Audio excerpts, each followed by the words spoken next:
নমস্কার সবাইকে নতুন একটি ভিডিওতে সকলকে ওয়েলকাম।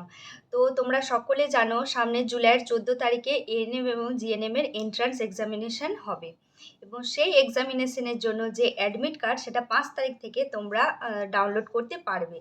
5 তারিখ থেকে সেটা 14 তারিখ পর্যন্ত তোমরা ডাউনলোড করতে পারবে।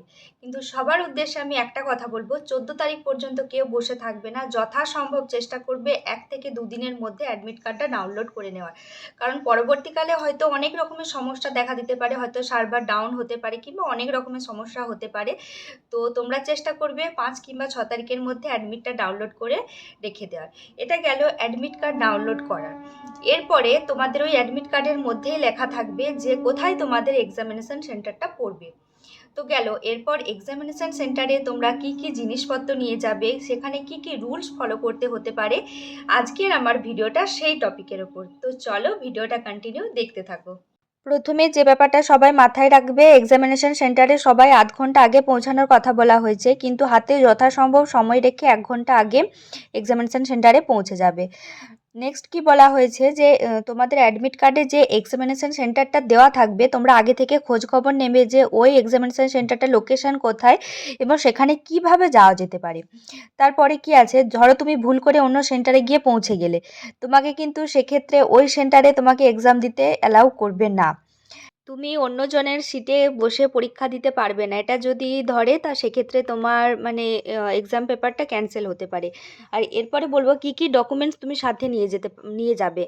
তোমার যে অ্যাডমিট কার্ডটা দিয়েছে সেটার একটা প্রিন্টেড কপি নিয়ে যাবে, একটা কালার ফটোগ্রাফ নিয়ে যাবে যেটা তুমি অ্যাপ্লিকেশনের সময় সাবমিট করেছিলে, আর হচ্ছে যে কোনো identity card, Aadhaar card, PAN card, passport card, তারপরে হচ্ছে 10th স্ট্যান্ডার্ডের যে অ্যাডমিট কার্ডটা, স্কুলের আইডি কার্ড, এসব নিয়ে যেতে পারবে না। তা নেক্সট কি, তুমি যখন এক্সামিনেশন সেন্টারে এন্টার করবে তখন তোমাকে চেক করা হবে, ঠিক আছে? এমনকি তোমার শ্যুজ যদি পরে থাকো, জুতো পর্যন্ত চেক করা হতে পারে।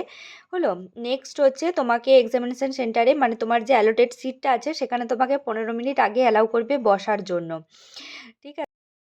নেক্সট কি, কোনো ক্যান্ডিডেটকে কিন্তু যে নির্ধারিত সময় আছে তার আগে এক্সামিনেশন সেন্টারে ঢুকতেই দেবে না, ঠিক আছে? এরপরে তোমরা হচ্ছে কোনো প্রিন্টেড মানে লেখা আছে এরকম কাগজপত্র, ক্যালকুলেটর, পেন, তারপরে লগ টেবিল যেগুলো থাকে, স্মার্ট ওয়াচ, রিস্ট ওয়াচ, তারপরে যে কোনো কমিউনিকেশন ডিভাইস মানে যেমন ধরো ওই মোবাইল, তারপরে এখন যে ওই ফোনের সাথে কানেক্ট করা ব্লুটুথ ডিভাইসগুলো বেরিয়েছে, ওই সমস্ত কিছু নিয়ে তোমরা এক্সামিনেশন সেন্টারে এন্টার করতে পারবে না, ঠিক আছে?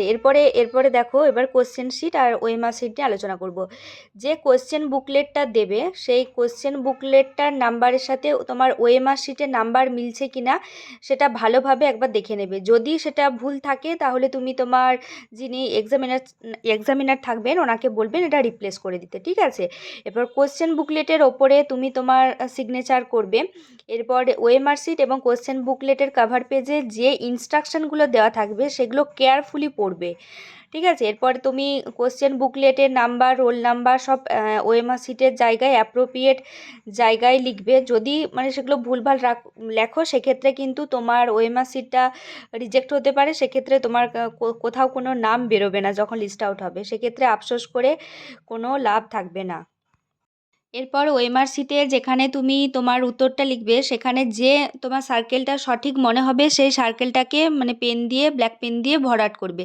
পেন তোমাকে ওখান থেকেই দেওয়া হবে, ঠিক আছে? এরপরে ওই ওএমআর শিটটার ওপরে দেখবে ব্লক লেটারে নিজের নাম লিখতে বলবে, তুমি সেন্টারের নাম লিখবে এবং তুমি সাইন করবে, এবং সেটা ঠিকঠাক লিখেছো কি না সেটা আরেকবার রিচেক করে নেবে, ঠিক আছে? তারপরে তোমাকে যে অ্যাটেন্ডেন্স শিটটা দেওয়া হবে সেই অ্যাটেন্ডেন্স শিটের এগেনস্টে যে তোমার নাম, রোল নাম্বার যা কিছু লেখা থাকবে তুমি সেগুলো মানে ট্যালি করে দেখে নেবে যে তোমার অ্যাডমিট কার্ডের সাথে সেটা মিলছে কিনা। যদি ভুল থাকে তুমি তাহলে তোমার এক্সামিনারকে বলবে। ওকে, এরপর কোশ্চেন পেপারটা যখন তোমাকে খুলতে বলবে তুমি যে যিনি এক্সামিনার থাকবেন ওনার সামনে খুলবে, ঠিক? আর এক্সামিনেশন সেন্টারে কোনো রকম কাউকে ডিস্টার্ব করবে না কিংবা কারো ডিস্টারবেন্সের কারণও হবে না, কারোর সাথে কোনো রকম কিছু আলোচনা করবে না, ঠিক আছে? এরপর ক্যান্ডিডেটস হচ্ছে তুমি হচ্ছে যদি তোমার ধরো অঙ্ক কিংবা অন্য ক্ষেত্রে যদি তোমার রাফ ওয়ার্ক করার প্রয়োজন হয় সেক্ষেত্রে তুমি ওই যে কোশ্চেন বুকলেটটা দেওয়া থাকবে সেই কোশ্চেন বুকলেটের পেছন দিকে দেখবে জায়গা থাকবে, সেখানে তুমি রাফ ওয়ার্ক করতে পারবে। এরপর যতক্ষণ না এক্সামিনার তোমাকে বাইরে যেতে বলছে ততক্ষণ তুমি বাইরে যেতে পারবে না, মানে ওনার পারমিশন ছাড়া বাইরে যেতে পারবে না। এরপর তারপর এক্সাম ধরো শেষ হয়ে গেল, তারপরে ওনারা কোশ্চেন বুকলেট ওএমআরসির সমস্ত কিছু মিলিয়ে তারপরে তোমাকে যখন বাইরে যেতে বলবে শুধুমাত্র তখনই তুমি বাইরে যেতে পারবে, ততক্ষণ পর্যন্ত তোমাকে অপেক্ষা করতে হবে। ঠিক আছে, তারপর টেস্ট হয়ে গেল, টেস্টের পরে তুমি যে কোশ্চেন বুকলেটটা দেবে সেই কোশ্চেন বুকলেটটাই শুধুমাত্র বাড়ি নিয়ে যেতে পারবে, তাছাড়া কোনো কিছু বাড়ি নিয়ে যেতে পারবে না।